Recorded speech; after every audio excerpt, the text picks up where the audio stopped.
Alrighty guys, there we go, back again. So as for water off the grid, I'm gonna have to do some kind of rain catchment plan or truck water in via a company just to fill up giant tank and then live off that till it rains again type of thing. That's probably the goals for the off-grid deal.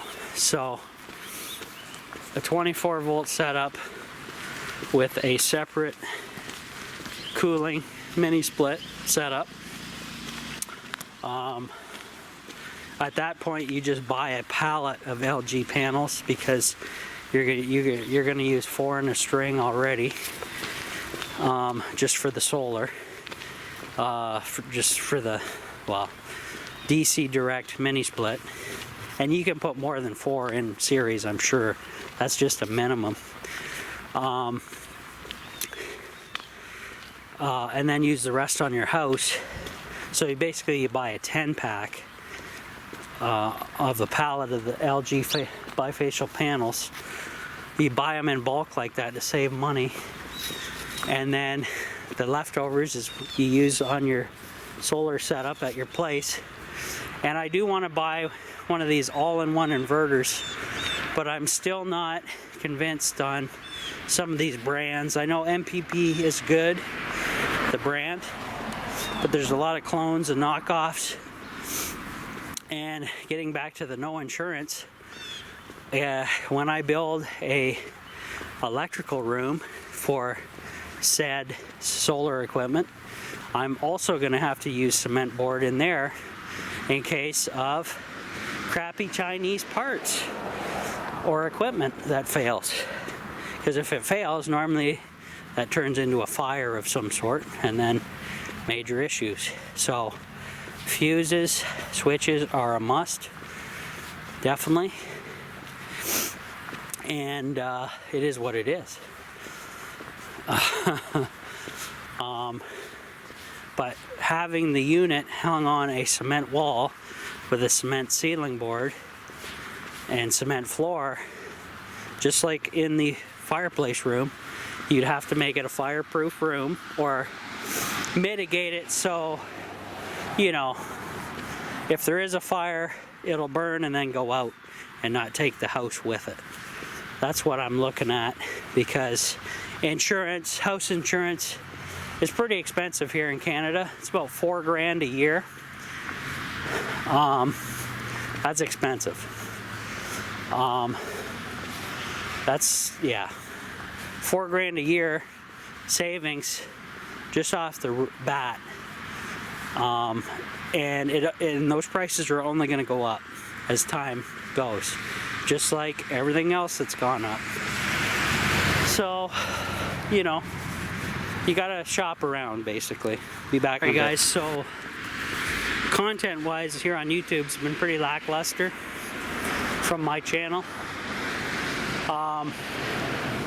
What I want to do is finally get into some aquaponics and get my feet wet in that and get some experience under my belt. So 1 Acre Homestead Mike gifted me his fish tank a while ago.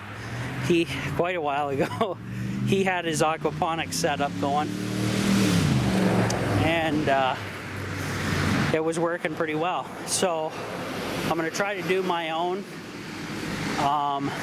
and go from there. Now, in the move, the tiny house move, I lost a few pieces of equipment that kind of pissed me off. So I lost a couple air pumps for the aquarium, and I also lost a couple circulation pumps. So I'm gonna have to spend a little money to order those parts. I do have the fake aquarium plant life. I do have some ceramic beads for the bottom of the tank. And what else do I have? I have the heater. I have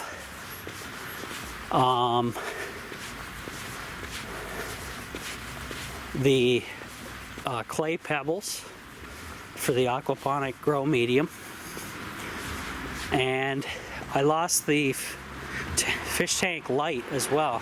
Now, I'm not quite sure if an aquarium requires a light anyways. I don't see the benefit of that, and the kind of light I'm talking about is not one that's like an ultraviolet that cleans the water. I'm just talking about a light for the fish, or like a display light, so you look at the tank and it's not pitch dark. But whatever, we can come up with something if it does need it, LEDs or whatever. Be back. But anyways, that was 3 miles, guys, and I'm just on the tail end now, and that really got my circulation going. My hands feel nice now, so that's great. So I'm going to experiment with aquaponics at the house until such time as I can afford land to purchase and get the hell off the grid finally. I can't just move out into the boonies and start living off the grid because I have a job to do and maintain, obviously, for an income. So until such time, I have to move just outside of the city enough where the city doesn't bother me and I can do my off-grid stuff without any BS, basically. So in the meantime, gonna get my feet wet into some aquaponics. I gave the fish tank a wash from Mike at 1 Acre Homestead. I'm slowly gathering the materials, and I will be getting the fish at the very last point, because I have to do it proper. Don't want to kill the critters, and go from there. And I'm gonna buy like the smallest friggin' fish going, a school of them, like tiny fish, and go and try that. Goldfish are, you know, I don't think it's gonna work for goldfish myself, unless they're like super tiny goldfish or something. But goldfish need a lot of water, more than 10 gallons, like 30-40 gallon tanks to thrive. So we'll see how this works. And I have the pH meter and everything else, so we'll see how it goes. But that's the future plans for now. I'll give you more update videos as more breaking news happens. Remember, guys, get on Facebook, join my survival group page, and that's where I post the latest and greatest of what's going on in this crazy world. See you on the next one.